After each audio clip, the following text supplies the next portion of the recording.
Hawaiian Islands, miles from the tourist haven of Waikiki, stands a unique treasure that early critics believed would never survive.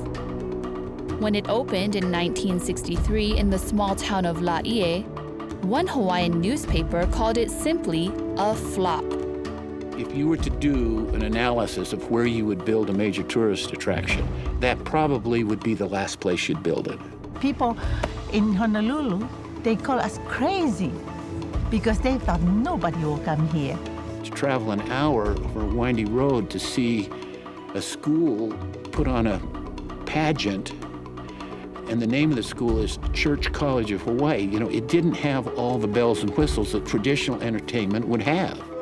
Now, more than 30 million visitors later, the Polynesian Cultural Center is the #1 paid tourist attraction in all of Hawaii. And the headlines tell a very different story.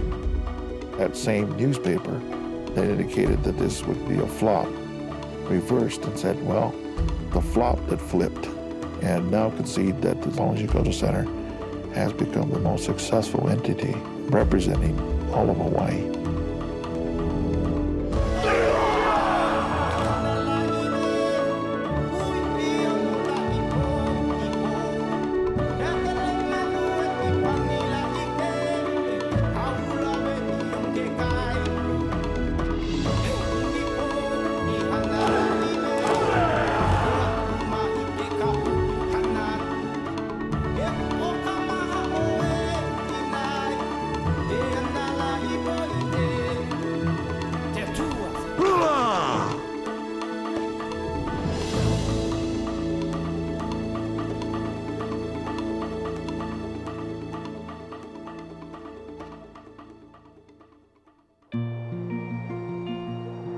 Hawaii is one of the most geographically isolated places in the world, perched in the center of our largest ocean, more than 2,000 miles from the nearest continent.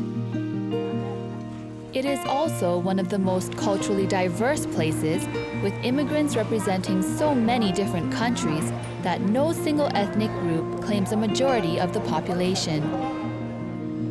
How one of the most remote places on the planet ended up with the whole world on its doorstep is a story as colorful and compelling as the island's dramatic landscapes. About 1,500 years ago, the first Hawaiian settlers arrived by canoe from other islands in the South Pacific. Captain Cook discovered Hawaii for the Western world in 1778, and soon after, whaling ships and other seafaring adventurers arrived. Next came Christian missionaries from Europe and America, who built churches and schools and translated the Bible into Hawaiian. As whaling declined and the sugar and pineapple industries prospered, huge plantations created a need for laborers and drew thousands of immigrants from China, Japan, Portugal, the Philippines, and other South Pacific islands. A beautiful cultural mosaic took form in Hawaii, which today gives the islands a distinctly exotic flavor. Nowhere is this diverse mosaic more richly demonstrated than at the Polynesian Cultural Center, a major tourist attraction that showcases 7 different Polynesian cultures, with employees representing more than 70 different countries.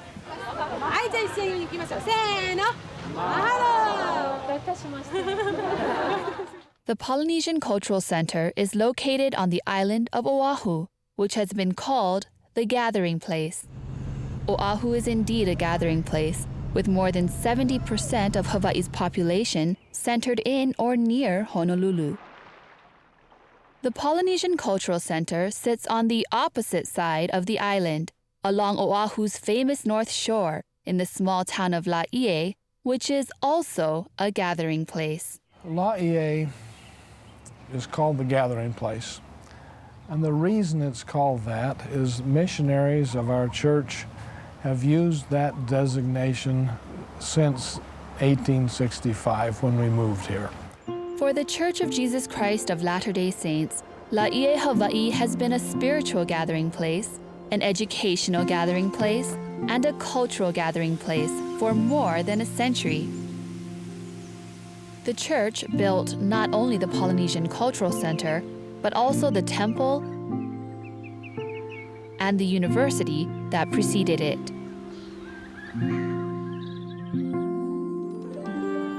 Only a few years after the LDS Church was organized on the mainland, missionaries were sent to preach the restored gospel of Jesus Christ in the Pacific Islands.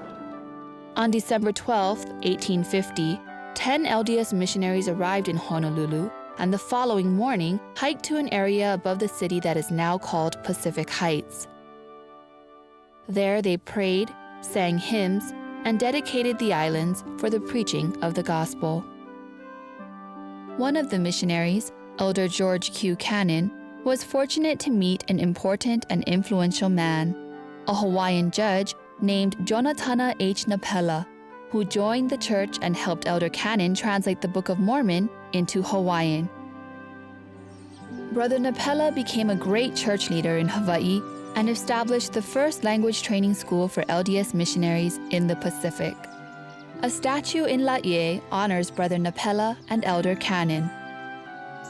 The early missionaries in Hawaii encountered many challenges, but the church grew quickly, and soon Hawaiians were called on missions to preach the gospel to their own people. By 1854, just 4 years after the first missionaries arrived, there were more than 50 LDS branches organized in Hawaii, with about 4,000 members. Similar success was seen in other areas of the Pacific. Over the years, LDS missionaries taught and baptized thousands of converts in the islands originally featured in the villages of the Polynesian Cultural Center, Tonga, Tahiti, Samoa, Fiji, New Zealand, and Hawaii.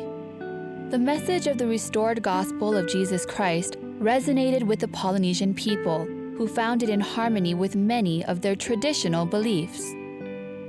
You don't have to listen too hard to find that intertwined in the cultural fabric of Polynesians is a closeness to important things, spiritual things, historical things, linkage with ancient scripture, modern day scripture. When I read the Book of Mormon and I see what it says, where, the Lord says that he preserved his righteous seed on the isles of the sea, I believe in my heart that my people from the islands of Hawaii were part of that seed. As church membership increased in Hawaii and other Pacific islands, a gathering place was needed. On the mainland, Brigham Young declared Salt Lake City a gathering place for saints who came to settle there from all over the world. The gathering place chosen for Hawaii, and eventually all of Polynesia, was Laie. Brigham Young said, follow, we go. This is the right place in Salt Lake City. And this is the same thing. I think the Lord has his hand from the very beginning on this place.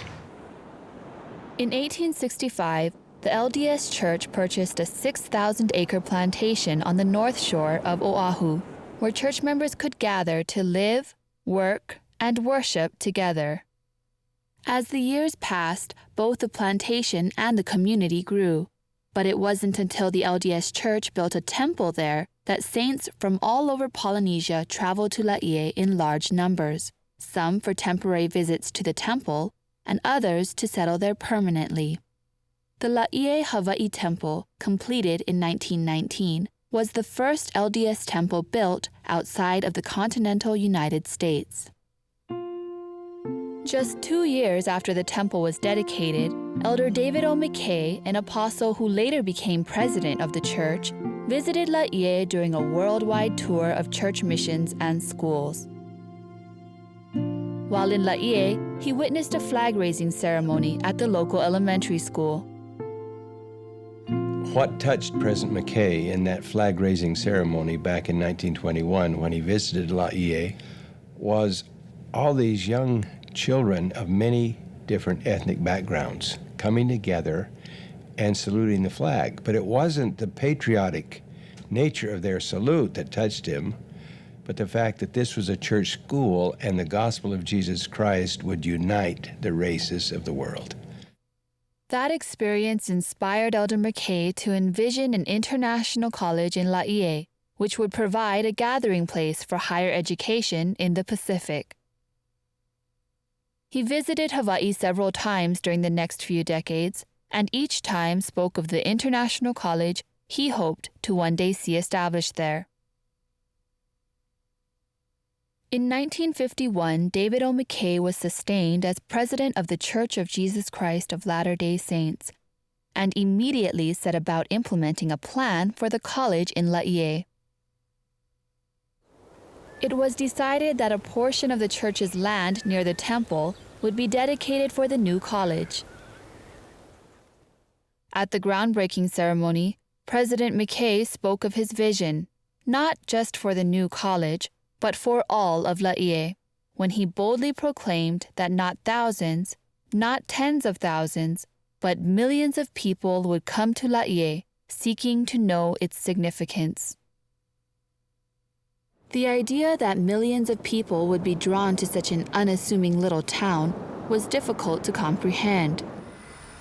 In 1955, the total number of people visiting all of Hawaii each year was barely over 100,000.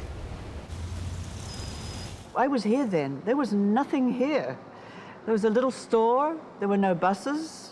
There were very few people owned cars. There were a few houses and, of course, the temple. But there was nothing else. We were miles from anything. President McKay wanted the college to be built immediately. He didn't want to wait for it. He wanted it now. You know, they said, oh, we can't do it that quickly. Can we do it in 2 years? And he says, no, by 1955, do it. Surplus World War II buildings were brought in as temporary classrooms, and on September 26, 1955, just 7 months after the groundbreaking, the Church College of Hawaii opened its doors to 153 students and 20 faculty members. The new college was immediately successful, drawing students from Hawaii and many other Pacific islands. But student employment soon became a serious problem. Local jobs were scarce in Laie, and during the summers many students had difficulty earning enough money for school. Many international students couldn't come to Laie at all without financial assistance. They needed help. They needed jobs. Somebody had to figure out how these young people could put themselves through school. And this is where I believe that the Polynesian Cultural Center really got started, when the brethren began to realize, hey, we've got to find employment for these students. There was no other place out here for them to be employed. To solve the student employment problem, leaders decided that a cultural entertainment center should be built where students could earn money for school by helping to preserve and share the ancient cultures of Polynesia. The result was the Polynesian Cultural Center. Today, millions of people come from all over the world to experience Hawaii's acclaimed Polynesian Cultural Center. As visitors make their way along the waterways and lush tropical paths, 42 acres of cultural treasures unfold before them.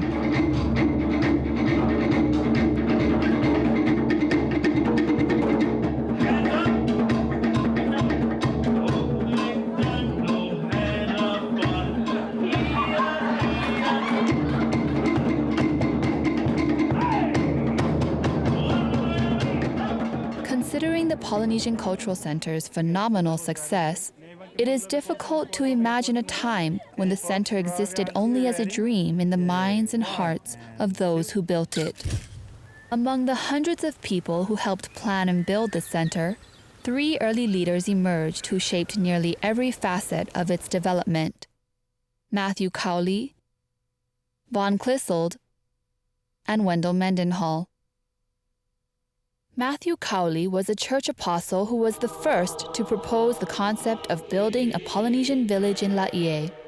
Elder Cowley had spent much of his adult life as a missionary and a mission president among the Maori people of New Zealand.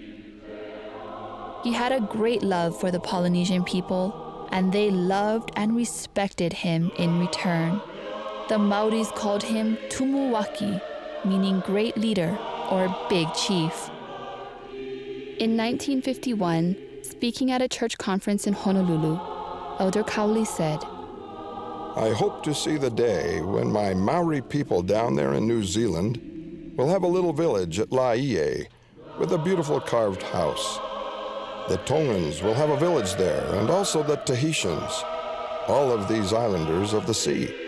Elder Cowley's vision was for a hospitality center where church members could stay while attending the temple in Laie, and where native crafts could be sold to help offset travel costs. Elder Matthew Cowley did not live to see his ideas take form. He died unexpectedly just 2 years later at the age of 56.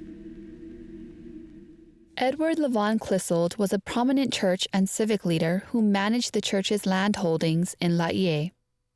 He had a quiet but commanding presence, and, like Matthew Cowley, believed in the concept of building Polynesian villages and became determined to make it happen. Wendell B. Mendenhall was chairman of the church building committee and was appointed by President David O. McKay to oversee the building of both the Church College of Hawaii and the Polynesian Cultural Center. Wendell was very close to President McKay, and when President McKay died, half of the buildings standing in the church had been built under his administration, and I think the majority, if not all of them, under Wendell Mendenhall's supervision. Wendell was a single-minded man, and you better stay out of his way, because he was going to get it done. Mendenhall and Clissold did get the center done, with the help of legions of supporters over the years, but not without considerable opposition. Some believed the cultural center would exploit rather than preserve the Polynesian cultures. Others were concerned about the financial viability of such an undertaking. The adversary was, I think, determined to stop it in any way that he could, but it could not be stopped.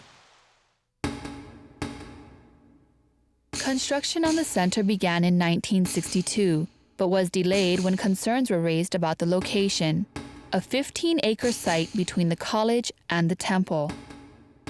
We started the center there first. We got everything ready, the lagoon was in, and then we got a word from Salt Lake not to put it there because it's too close to the temple. And I think that was the best thing that whoever received the revelation to do that was from somebody right. President McKay asked 2 church leaders from Salt Lake City to evaluate the location, Elders Delbert L. Stapley and Gordon B. Hinckley. They recommended that the site be moved to an area along the highway where the center stands today. You could stand in one place and see all the villages because there were no trees. This used to be a taro patch. It was a pretty barren place. It looked like North Dakota with a few little palm trees. And then we started seeing it gradually happen. It started to take shape, and the form of it came together with the water in the lagoon and the houses and everything, and they had to bring in all the trees. All these coconut trees, and they were all transplanted, but it was beautiful.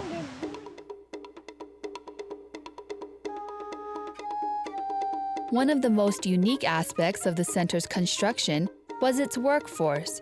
Labor missionaries were called on full-time missions to do the building.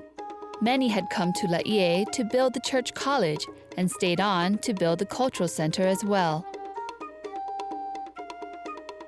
When they called, they came. You know, they just came. I mean, say if you thought about it, you didn't come. But those guys made the difference. They made up their minds and they came. Our labor missionary force there were 31 Tongans, there were 22 Samoans, there were 12 Maoris from New Zealand that came.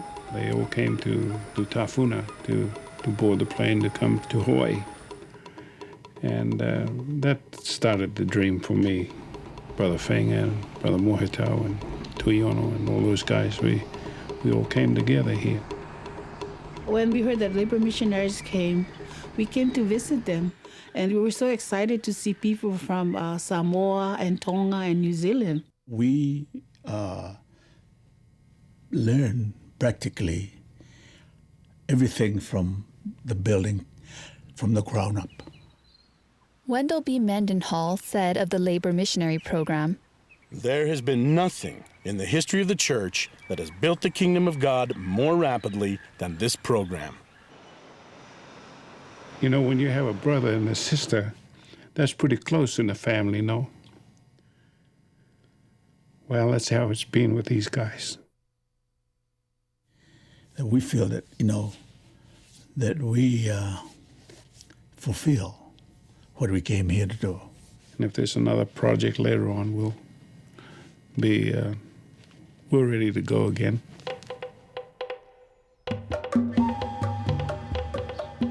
Many, including members of the Laie community, volunteered countless hours to build the center. We worked very hard before the PCC opened and pick up the stone, or helping to fix up all those weavings, the curtains of the buildings. That was a job. Really work hard, and we all work hard. We didn't even think we get paid or anything. No, we donate all our time. People that live here in Laie all donate, even the old folks. My grandma and my grandpa, they used to weave the mats and things for the outside of the PCC over here in those days. Practically, they spent the whole day here. And I find it very authentic what we learned from the old people. The Polynesian Cultural Center became a cultural gathering place. Each of the villages had elders who had come from the islands. Many of them were called to serve there, much like the labor missionaries. Their calling was to preserve and share the ancient cultures of Polynesia. We've had some people here that have learned from some of the greats, and you often wonder what's going to happen when they're gone. Who's going to take their place?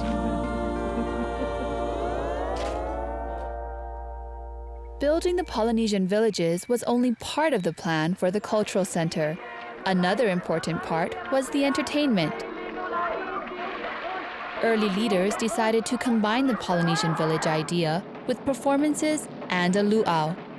They patterned the entertainment after another community program that had been running successfully in Laie for several years.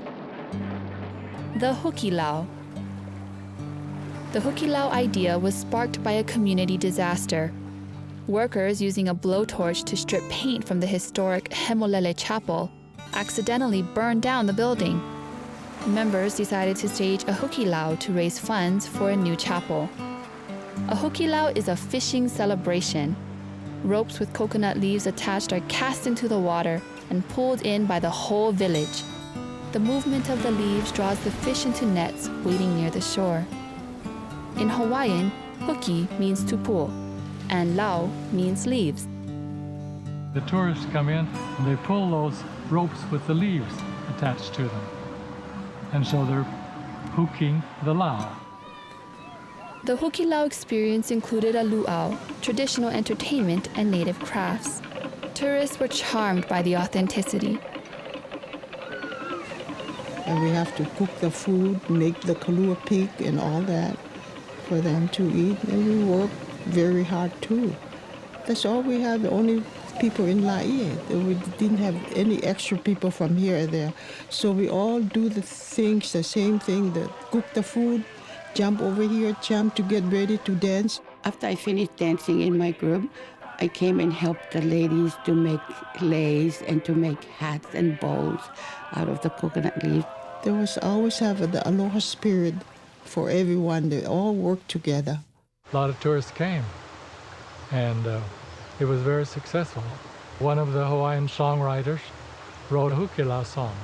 It became the most popular song in all of Hawaii at that period and out in the world, because the ships coming in used it as their song to teach passengers the hula. Oh, we're going to a Hukilau, a hooky, hooky, hooky, hooky, Hukilau.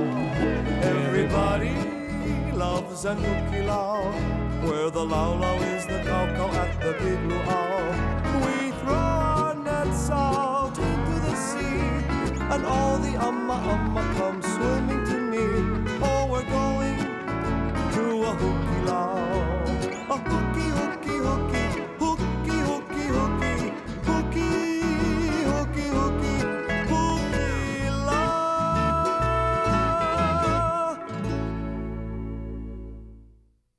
The Hukilau ran successfully for more than a decade. It proved one very important thing.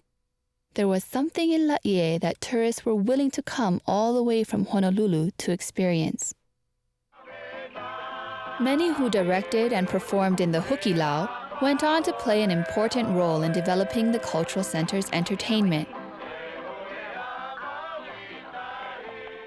Aloha! Aloha! Welcome to the Polynesian Cultural Center. Thank you.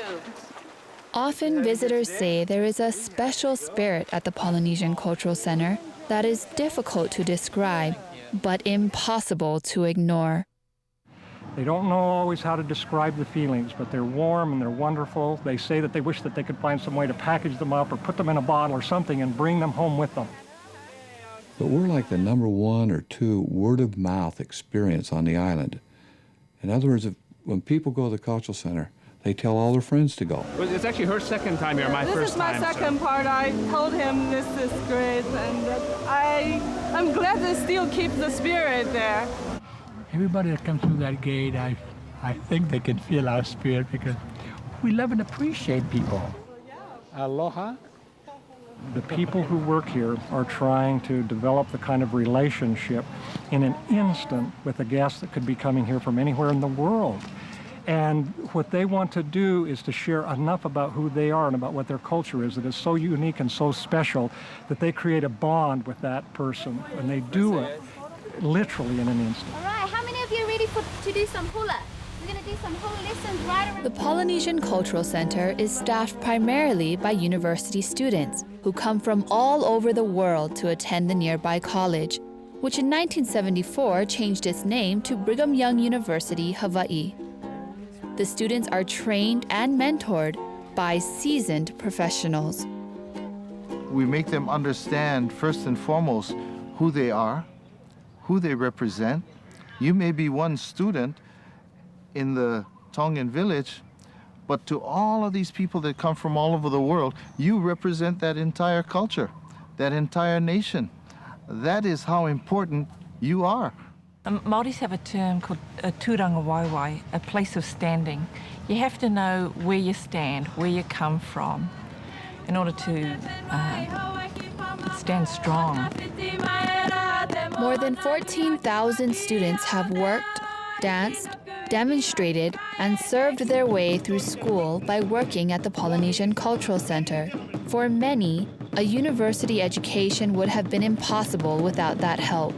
I worked to PCC and then go to BYU-Hawaii. And so I see that my tuition is being paid through that means. And so PCC is helping me, to be in school. And that alone, it's a great opportunity for me. Because I know from where I'm from, I won't be able to pay, such an amount. I work in the Hawaiian village at the Polynesian Cultural Center, and I've learned more about the traditions. I've learned several dances. I teach the hula as well. It's really great to have friends all different kind of countries and cultures and know and learn about their cultures, and it's really precious gift. Where else can you find literally students from not just Polynesia? Yes, we represent Polynesia, but we actually have students from 70 different countries that are working here. They come into this place and they mix with so many different cultures, and they learn from each other. Even our coconut tree climbers, maybe one will come each year that actually knew how to climb a coconut tree in Samoa. The rest learned here at the Cultural Center. They got their scars and their bruises and their scrapes here as they learned. Before I came here, my vision was so small, and now I have a larger vision of everything. Even those that came with some knowledge of their culture, they didn't have a full appreciation of it until they came here, and I guess saw how others, our visitors, enjoyed it and responded to it so positively that they became excited about learning and perpetuating it. I learned how to do little hula dancing, and I took some pictures with my hula dress on, and people took pictures of me, and me and my husband did a war dance and things. It's great, and it's good for the kids too, and for us, because now I know how to crack a coconut. That's important. I love the New Zealand war dance too. That was great.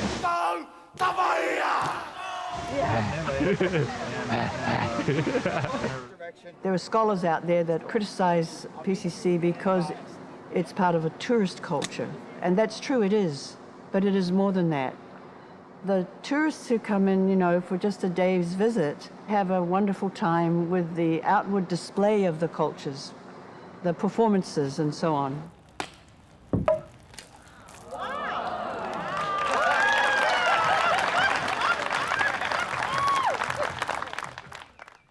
They can see the buildings, but they really don't understand the significance of them culturally.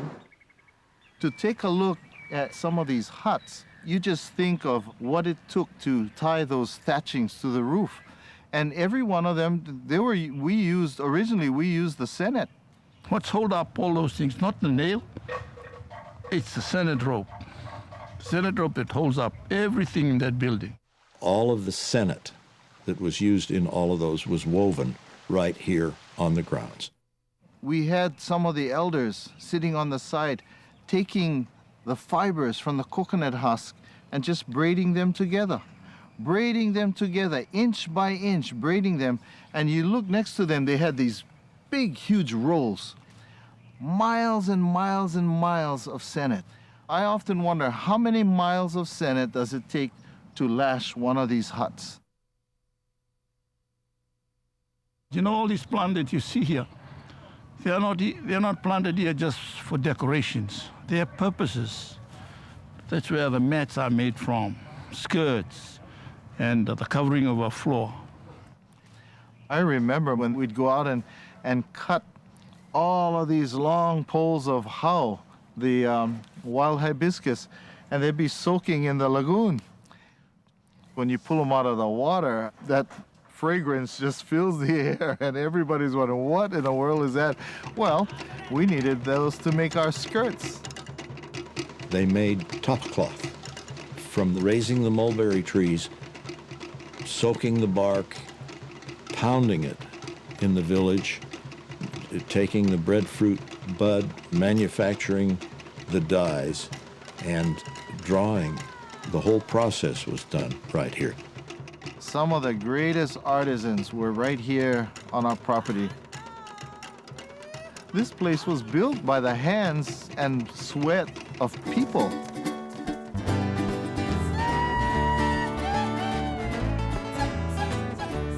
Throughout its history, the center has remained focused on preserving traditional Polynesian culture by being as authentic as possible. Culture is something that's always evolving. What we do today in the Cultural Center, some would say, is probably more contemporary than what was done in, 40 years ago. The same can be said in any of the Polynesian islands.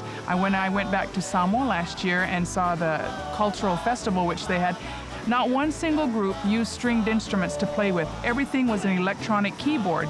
So in that sense, we're more traditional here at the Cultural Center than the islands themselves. They've had a number of high-ranking leaders from Pacific nations here. Ratu Mara, the Prime Minister of Fiji, is one. The Maori Queen has been here. The Malietoa from Samoa, and different others. And whenever somebody of that high authority culturally comes to PCC, PCC is always able to welcome them in the correct way, in the traditional way, with the exact things in place that are required by the culture to be in place.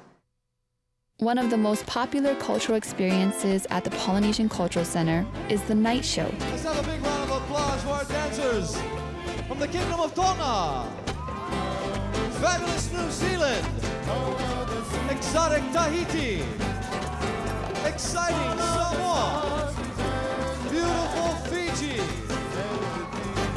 our islands of Hawaii.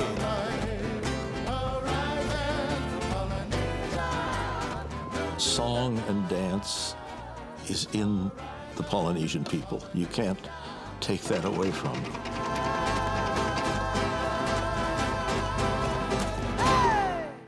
Those brought in to oversee the night show were master teachers with years of experience. Sally Moanakeala Wood directed the Hawaiian section. To take her new position at the center, Auntie Sally gave up her private hula studio, which at the time was the largest in Hawaii. She had the spirit. She had the mana of a glorious woman who was the leader of the Hawaiian group, but she sort of became the figurehead of over all the entertainers. Erena Mapuhi led the Tahitian section. At a very young age, she had been declared the best dancer in Tahiti. Mike Grillikis, husband of LDS film star Lorraine Day, was asked to manage all of the entertainment at the center. Mike was an award-winning producer and director who had just finished a 9-year run at CBS television.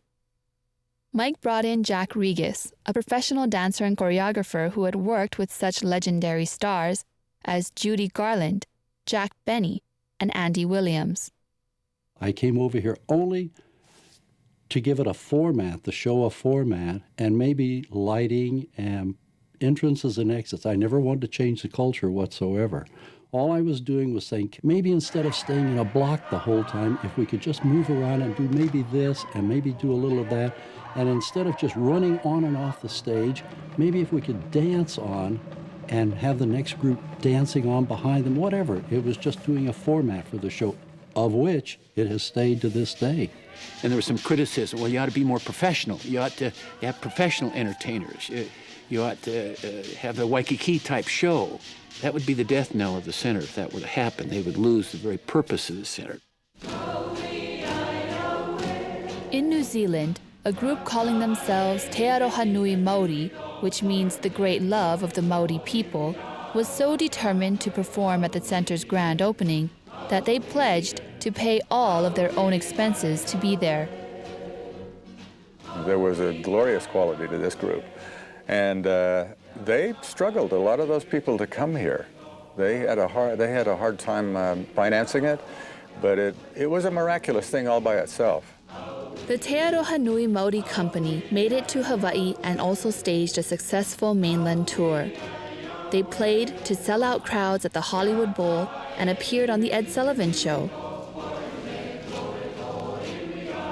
The company performed at the Cultural Center's opening day ceremonies and was part of the original night show.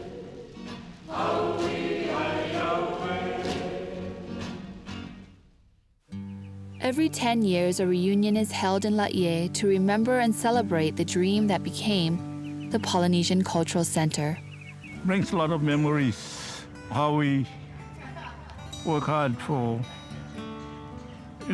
this center to bring the center what it is today. It is truly a miracle, to feel the great reunion, the feeling of reunited with people that you once had rubbed shoulder with and cried with and laughed with.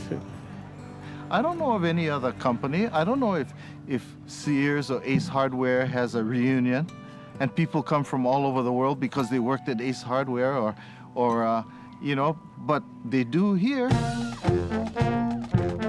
At the last reunion, a parade filled the streets of Laie as 4 generations of alumni gathered to celebrate both the past and the future. Aloha! It's a great day in Laie.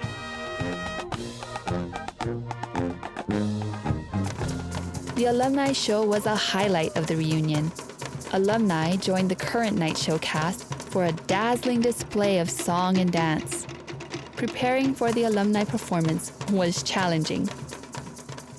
Some of the movements are now very difficult to do because it requires bending down and kneeling down and standing up, and with arthritis getting over you just can't do that anymore. But we have been practicing, and the more we practice and the more he drives us, he said, you gotta go exercise. You gotta go we can't have to bring a forklift to lift you up. You gotta have to get up on your own. So it's been fun.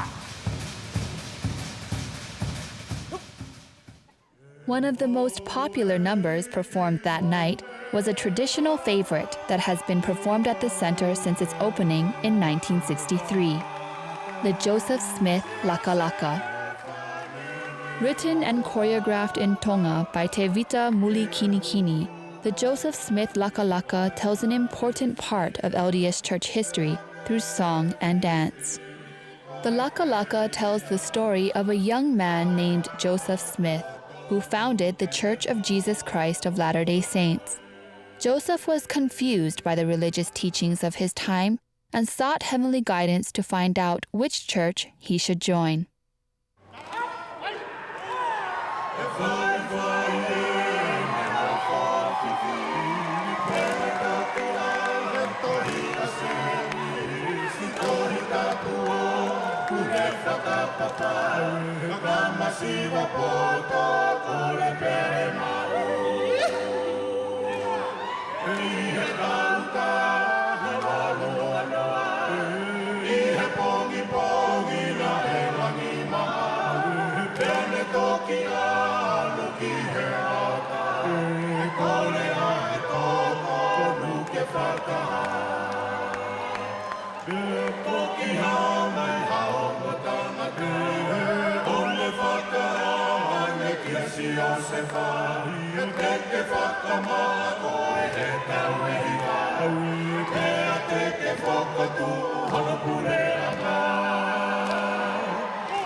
At their last reunion, many still remembered and talked about how difficult it was during the early days of the center. We were lucky if 10 people went through the village a day. It was spooky.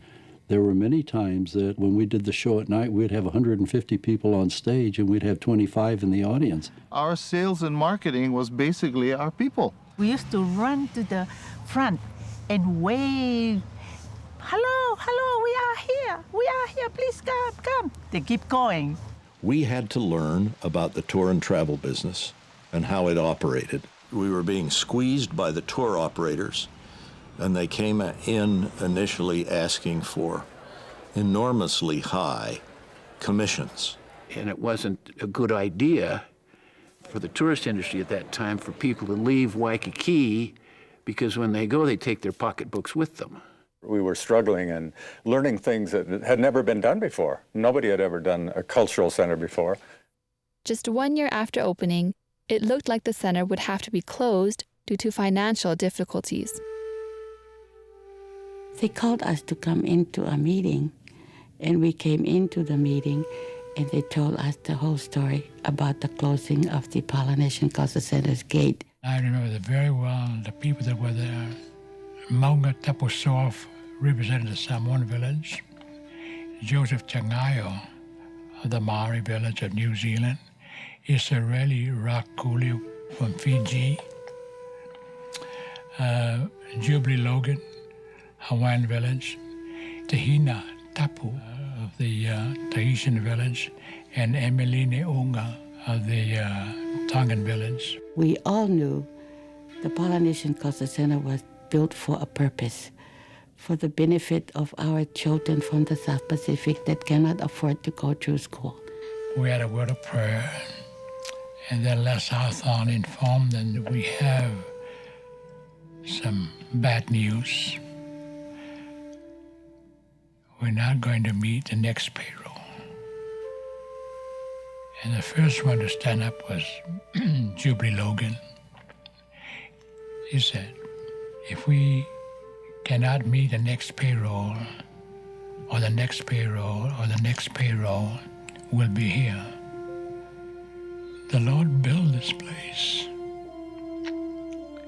and He's not going to close it. And then Monga Tapusoa stood up, echoed the same thing. Every one of them. The center survived the financial crisis and then launched an aggressive public relations campaign. Celebrity visits brought welcome publicity and raised the center's profile worldwide. The center hosted Kirk Douglas, Jane Powell, Henry Fonda, Art Linkletter, Steve Allen, and many other well-known public figures.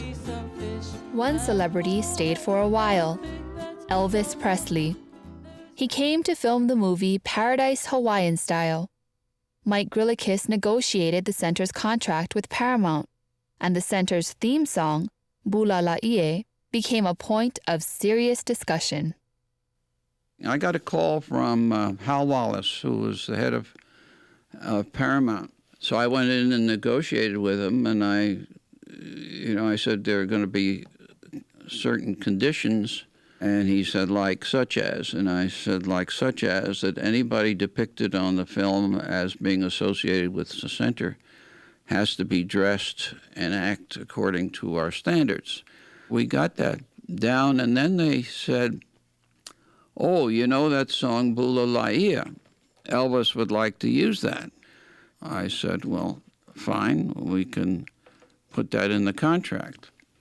And he said, well, no, Elvis owns all his music. And I said, well, he's not going to own this. This was composed by Israeli Rathuli, and he should get compensated for it when it's used. So we went around and round on that, and it finally came down to my saying, hey, you want to use the center? This is the condition. The song has got to be Israeli, and they finally agreed. Then my father said that they could use it only if they show his name at the end of the credits, and they did that. It always made me feel proud of my father. Elvis Presley was very well liked by the students. While he was relaxing between the scenes, he would get a ukulele and just sit with the students and just talk stories and sing some Hawaiian songs. At the end, we had a big party in the Murray house, and we gave him the Book of Mormon. I remember that. If you're familiar with the custom, all the villages would sing their goodbye song to him, and as they did it, they would put leis on him. Well, by the end of the evening, Elvis had leis like this. He was just laden down with them. And as you know, they can be very hot. They're very hot when you're in it. And we got in the limo to go back to Waikiki where he was staying at the hotel. And one of his guys went like this to take the leis off and said, let me take it off. He went, don't touch him. And he had tears running down his eyes. He said, I'm wearing them all the way home. And he did. He loved the Polynesian Cultural Center. In looking back over his experiences with the Polynesian Cultural Center, Vaughn Clissold astutely observed, we had dreams, and they had limits, but the realization has extended far beyond the dream. The center's opening day ceremonies were attended by dignitaries and other special guests who traveled thousands of miles to be there. The LDS Church was represented by President Hugh B. Brown, who cut the lei to symbolize the beginning of a new cultural era.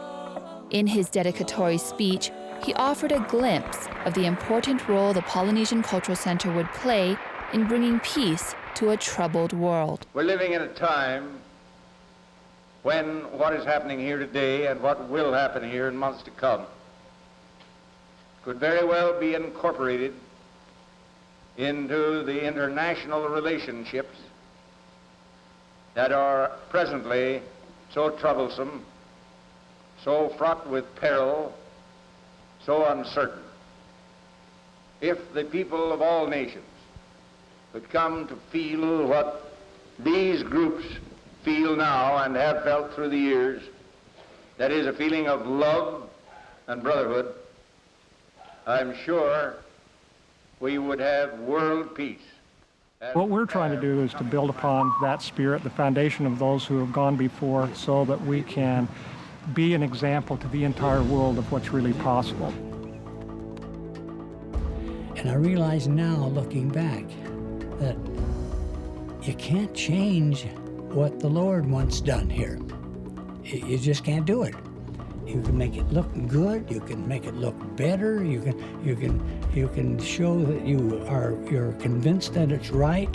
You can do all these things, but you want to keep it tight. You want to keep it the way President McKay saw it, and he probably saw the whole thing. David O. McKay did have a vision for Polynesia. When he dedicated the land for the college in 1955, he spoke of the kind of students who would come to Laie. He said that they would be the kind of people that the world would be hungering for. He described them as pure gold, in fact, people of integrity that couldn't be bought or sold, who would help to go out into the world and establish peace in a world that very desperately needed peace. When he envisioned that there would be a school here, and that this school will help students to prepare themselves to be leaders and to go out to establish international peace, be an influence for good wherever they go. I cannot tell you how grateful I am to President McKay. Many who were there in 1955 remember hearing the words of a prophet who said not thousands, not tens of thousands, but millions of people would one day come to Laie.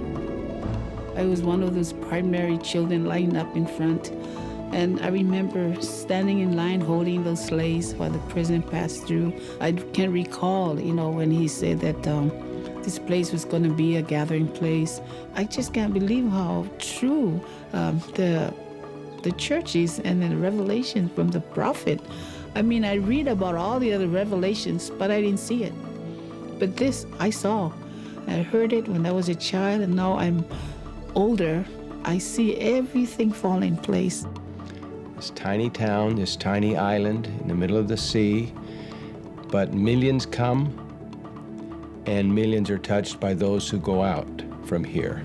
There's a very strong encouragement for them to get their education, prepare for the future, prepare to be leaders, and then to go back to their homelands and be those kinds of leaders that President McKay and President Brown were talking about. That's the encouragement. They come here and study, have the academic studies, go back to various countries, and not only help the government, help the church, and they are the future of every place.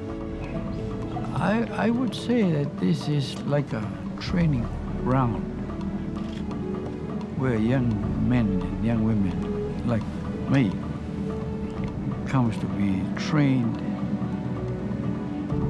and go out prepared to face the challenges of life. At the Polynesian Cultural Center's 40th anniversary celebration, Gordon B. Hinckley, president of the Church of Jesus Christ of Latter-day Saints, spoke of the unique place Laie holds in the church and in the world. My beloved brethren and sisters, how grateful I am to be with you on this occasion. To stand on this historic ground, we have here something that we have nowhere else in all the world. We have the beautiful temple, Brigham Young University, Hawaii, and we have Polynesian Cultural Center. They work together. There is nothing quite like it in so small an area, really, that we have anywhere else in the world. This is a favored and beautiful and wonderful area. The future of BYU-Hawaii and the Polynesian Cultural Center, the temple in Laie, we haven't begun. The accents of love that emanate from this place will truly embrace millions and billions in the world.